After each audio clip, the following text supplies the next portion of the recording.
আসসালামু আলাইকুম।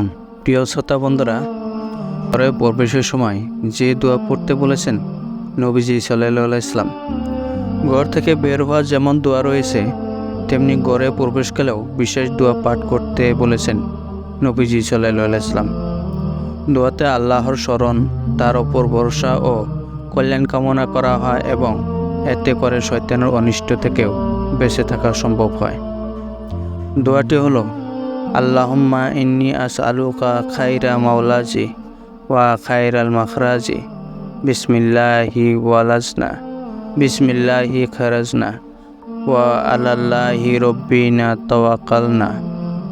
হে আল্লাহ, আমি আপনার কাছে উত্তম প্রবেশ ও উত্তম বের হওয়া প্রার্থনা করছি।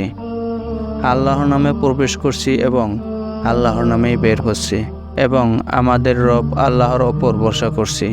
প্রিয় দর্শক, এছাড়া সালাম দিয়ে ঘরে প্রবেশ করতেও বলা হয়েছে হাদিসে। মূলত আল্লাহ তাআলাকে সব সময় স্মরণ করা মুমিনের বৈশিষ্ট্য।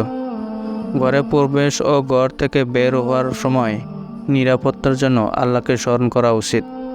রাসূল সাল্লাল্লাহু আলাইহি সাল্লাম বলেছেন, কোনো ব্যক্তি তার ঘরে প্রবেশকালে আল্লাহর নাম স্মরণ করলে শয়তান তার সঙ্গীদের বলে, তোমাদের রাত যাপন ও রাতের আহারের কোনো ব্যবস্থা হলো না।